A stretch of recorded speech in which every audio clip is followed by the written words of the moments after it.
এক গ্রামে একটা মহিলা থাকতো। মহিলার স্বামী নেই, শুধু একটা মাত্র ছেলেই। আল্লাহ ওই ছেলেটা একটু বোকা টাইপের বানাইছে। তো মেয়েটা ছেলেটারে বিয়ে করাইছে।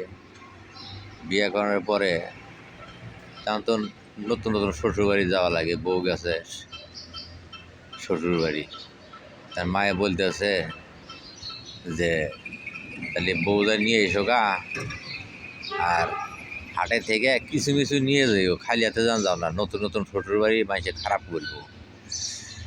তারপরে মায়ে টাকা দিছে, ছেলেটা হাটে গেছে আর কিছু মিছু নিয়ে যাবো। সারা হাট খুঁজে বেড়ায়, কিছু মিছু পায় না, খালি কয় কিছু মিছু আছে। তার দোকানদার কয় কিছু মিছু কি বলো, কি কয় কিছু মিছু দেবো। কিছু মিছু তার দোকানদার বোঝে না। সারা হাট খুঁজে এখন আর কিছু মিছু খুঁজে পায় না। একটা চালাক লোক কচু নিয়ে হাটে গেছে, সে আর কচু বিক্রি করতে পারতেছে না। তখন ওর দোকানে যায়, স্যার বলছে যে ভাই কিছু মিছু আছে? হ্যাঁ, আমার দোকানে কিছু মিছু আছে। মানে কচুরও বলতেছে তো এটাই আজকে ওরা ধরে দেবো, তো বোকা দেখতেছি। তাহলে কোনটা কিছু মিছু? এটাই তো কিছু মিছু। কচুরও দেখা দিতে দেবো এটাই কিছু মিছু, আর নাম হলে কিছু মিছু। তো বলছে আচ্ছা ঠিক আছে, তাহলে দেও। পরে ওই কচু কিনে নিয়ে তো শ্বশুরবাড়ি গেছে, গেলি বেড়াম শাশুড়ি দেহে ওই দেহ হচ্ছে ওই কচু নিয়েছে আমার বাড়ি। হ্যাঁ, আর কিছু নতুন জামাই কিছু বলতেও পারতেছে না, সইতেও পারতেছে না। দেখ রেখে দিয়েছে, জামাই মারা নিয়ে এসে পর তার কিছু নাই। তখন জামাই মুখের দিকে তাকায় দেয় যে কতদিন হলে যে দাঁত মাজে না, এটা একেবারে মাথায় নষ্ট শাশুড়ি।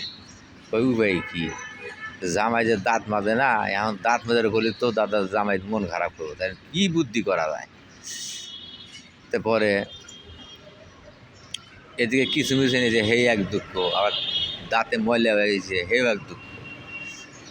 পরে শাশুড়ি চালাই করে কইছে তো জামাই হাটে যাও, হাটে যায় ওই যে আখ আছে, এই আখ কিনা খাও। মানে শাশুড়ির একটা ই যে আখ খেলে তো দাঁতের ময়লা কিছুটা কেটে দেবে, দাঁত চাইবে চাইবে খেবে।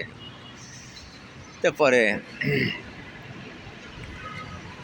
হাটে গেছে, হাটে যায় সেরা কোনো কিছু ওই আখ না কিনে যা দেয় যে একটা বড়ই পাইকে একের ইয়ে হ্যাঁ হয়েছে, তো পাকা বড়ই নিয়ে খাইতেছে। খাইয়া দেয় দাঁতে যা ছিল আরও পরিবারে দাঁত অবস্থা। তারপরে এখন শ্বশুরবাড়ি আইসে এসে দেখে যে আল্লাহ, যেরকম দাঁত আসিল তার ছাড়া বেশি আর ইয়ে হয়েছে। জামাই তুমি কী কিনে খাইছো? ওই আম্মা কী কিনে খামো, আমরা আখ কিনে কইছেন? আখ তো কিনি নেই, এই যে বড়ই কিনে খাইছি। কুল দাঁত বলে। হ্যাঁ হ্যাঁ রে, আমার কপালটাই খারাপ, মেয়েটারও কপাল খারাপ, আমারও কপাল খারাপ।